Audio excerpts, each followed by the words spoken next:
Hi everyone, this is Dr. Jason Brown, and this is the 10th and final lecture in my series of sessions for the BAMS module.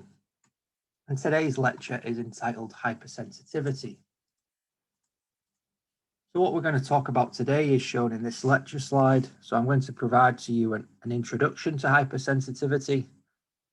I'll speak about the classification system that is used to identify what type of hypersensitivity reaction is occurring within a given individual, and specifically talk about the 4 different types. So we have type 1, type 2, type 3, and type 4.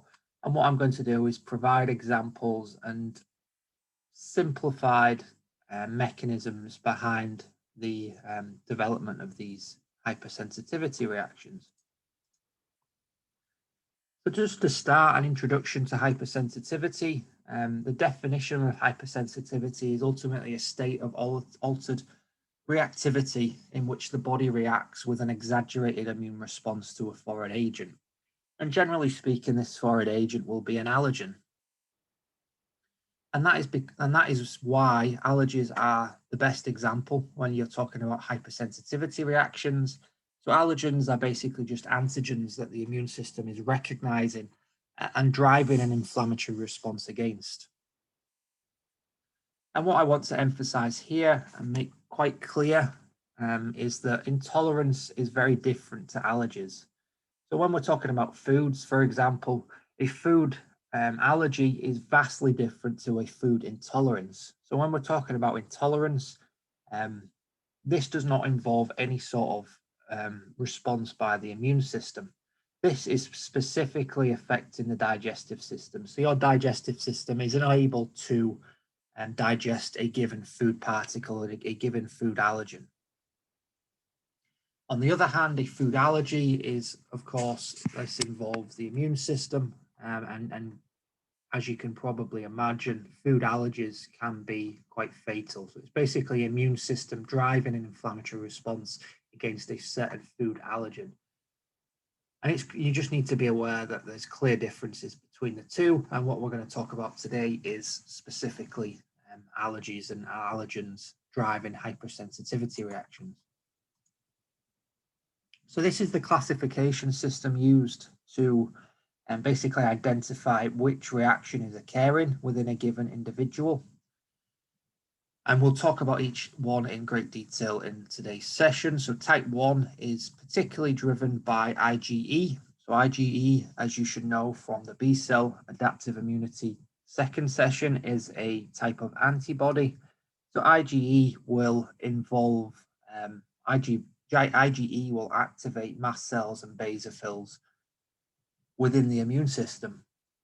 Type 2, on the other hand, is particularly driven by cytotoxic cellular responses, specifically by natural killer cells and T cells. Type 3, similar to type 1, it involves antibodies specifically, but in a slightly different manner. You have formation of immune complexes. So antibodies attaching to or recognizing antigens or allergens that are circulating within the blood, or recognizing antigens or allergens that have been deposited within tissues. And these complexes, these antibody antigen or antibody allergen complexes, will drive an immune response, inflammation within the tissue. Type 4, on the other hand, is similar to type 2 in that there's a prominent role for T cells within this type. But basically, type 4 does not involve any antibodies. Specifically, it will just involve T cells and macrophages within a given tissue. And as I said, we'll talk about this in great detail in the coming session. This figure here just summarizes each of the mechanisms involved in the 4 different types of hypersensitivity reactions. So as I've said, IgE is the prominent antibody that drives type 1, where you have an antibody recognizing an allergen, and that complex will basically activate a mast cell or a basophil to degranulate and release things like histamines and other chemical mediators. Type 2 involves, there's a prominent role for cells within this process, and specifically cytotoxic T cells or natural killer cells, as well as complement activation. And it's basically these cells and complement targeting or going after a certain target cell that is presenting a allergen or an antigen that is not recognized by the immune system. Type 3 hypersensitivity reactions, as I've said, involve the formation of complexes, either systemically or deposited within tissue. And these complexes can drive an immune response. And then finally, type 4 does not involve antibodies, but specifically involves T cells, as well as macrophages that are resident within a given tissue.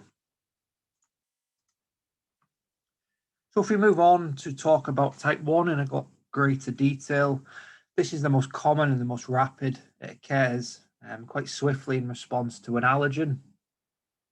So it can sometimes be called immediate hypersensitivity.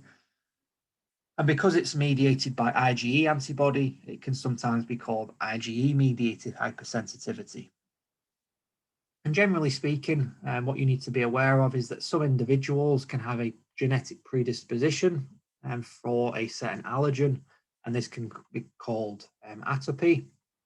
And this can lead to anaphylaxis. So we've talked about anaphylatoxins and the important role of those chemical protein mediators within the immune system. So anaphylaxis is basically known as an acute serious allergic response systemically within the human body.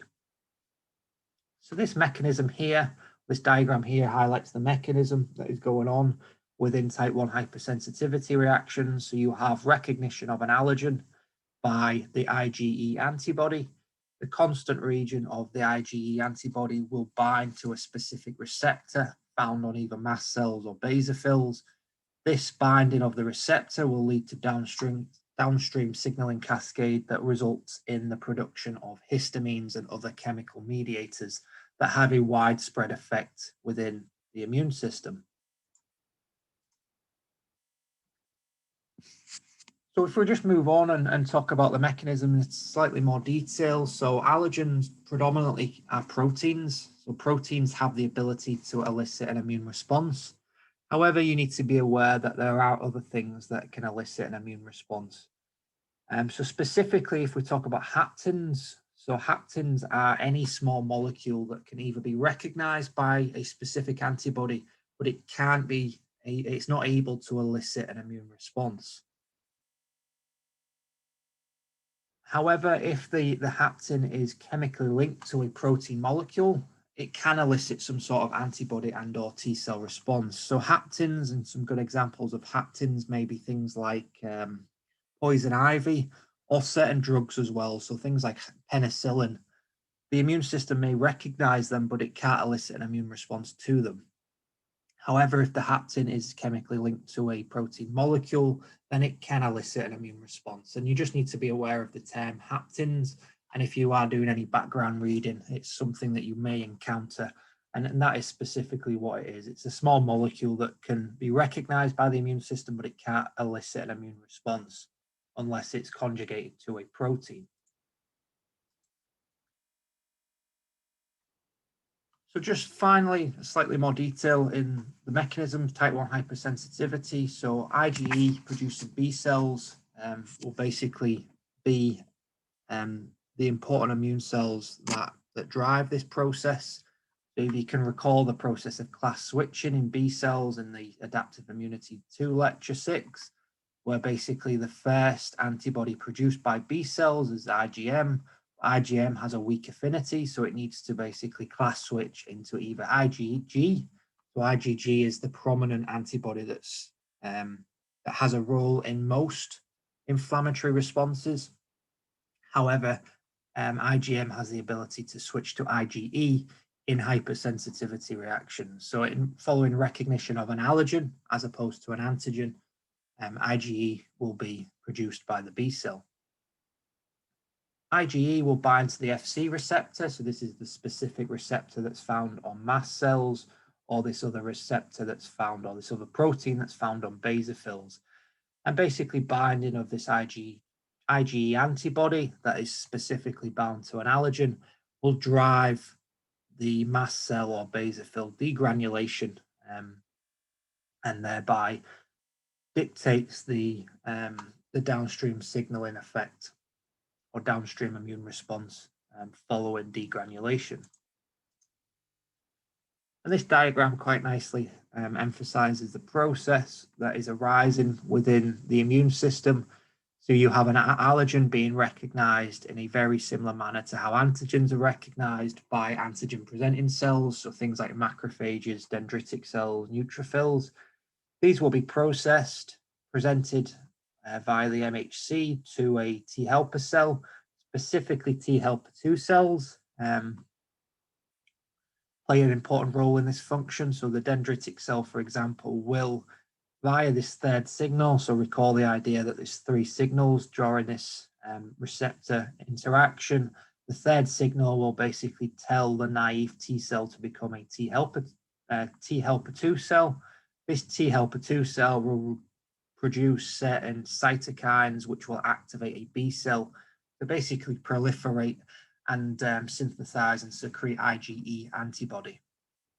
This IgG antibody will then basically drive mast cell or basophil degranulation, and this degranulation process will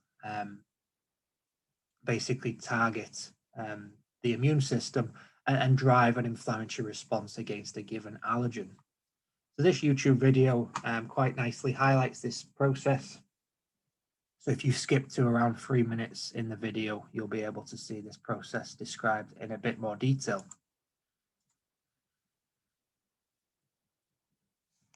So what you need to be aware of here is that mast cells and also basophils will produce histamine, but also many other chemical mediators and proteins.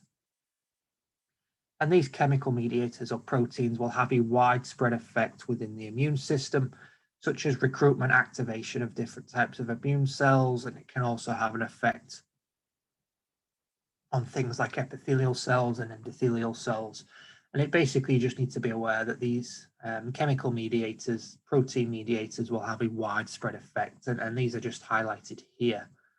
So things like immune cell recruitment, histamine specifically has an effect within the nervous system, giving you the sensation of pain. These mediators can also cause dilation of the vasculature and also constriction of endothelial cells, so basically promoting immune cells and plasma factors to enter into the tissue. And if it's in the lungs, so if you have an allergic reaction to something within the lungs, such as asthma, for example, then it can also cause constriction of the bronchioles within the lungs. So if we just talk about some examples very briefly, you can have this process occurring within at a cutaneous level. So this can be within the skin. So things like this would be hay fever, eczema, or even asthma. If you're talking about the lungs in the lower respiratory tract, and it can also be systemically as well. So basically anaphylaxis is a good example of a type 1 hypersensitivity reaction. And if we just talk in a bit more detail about anaphylaxis, something that we've already covered in a bit of detail in previous sessions, and basically this process arises from mast cell degranulation, so the chemical and protein mediators produced by mast cells, and also anaphylatoxins are produced by the complement cascade. So activation of the complement cascade by a given antigen will drive the process of anaphylaxis in certain individuals. So there are different tests that you can use to basically identify what hypersensitivity reaction and is occurring, and also what is the allergen that is the cause of the said reaction. And here is just a list of these. So you have the skin prick test or the patch test for a skin reaction. And this can be done quite easily to identify a suspected allergen. You can actually get results within about 20 minutes. And the process is where you have the skin is either pricked or patched with a tiny amount of a suspected allergen. And then if you get this itchy red, what is known as a wheal, so WHEAL, forming on the skin, you will be able to actually identify that that patient is allergic to that given antigen. So in this example on the left-hand side, you can see this is the prick test, and clearly the individual is allergic to 7 of the 8 allergens that they're tested with because of this formation of the wheal. The patch test is very similar, basically involves addition of a patch in place of the prick to the in place of the skin prick on an individual's skin. You can also use a blood test to identify measure IgE levels within the blood. So you can actually identify if there is any allergen-specific IgE antibodies present within a given patient. You can do this using a technology called ELISA. And then you can also have a food challenge. So this is actually, or can be quite dangerous. And this is generally speaking, would be done within a clinical environment, within a hospital to check if the individual is allergic to a certain food allergen. And this involves just gradually increasing amounts of the suspected allergen into the individual, feeding it to them to see how the immune system is responding to that. And then if we talk about anti-allergy drugs, so basically how can you treat type 1 hypersensitivity reactions? I mean, the main advice as a medical professional would provide is to avoid that allergen if at all possible. There are certain drugs such as antihistamines and epinephrine, which we'll talk about in the coming slides. There's also immunological treatment as well. So things like hypo or desensitization to the allergen, or there's certain treatments that can drive the conversion or the class switching of IgM into IgG as opposed to IgE. And again, you can recall this in the previous session that we had on the process of class switching of antibodies. So the mechanisms of drug actions specifically for antihistamines is to compete with histamines at the specific receptors. These receptors are found on different types of immune cells and also cells within the nervous system. And these can either be inverse agonists or antagonists, so they can either bind to the receptor and prevent, and basically you have an inactive form of the receptor once the inverse agonist is attached, or it can be an antagonist where basically the antagonistic drug will prevent the histamine from attaching to the receptor.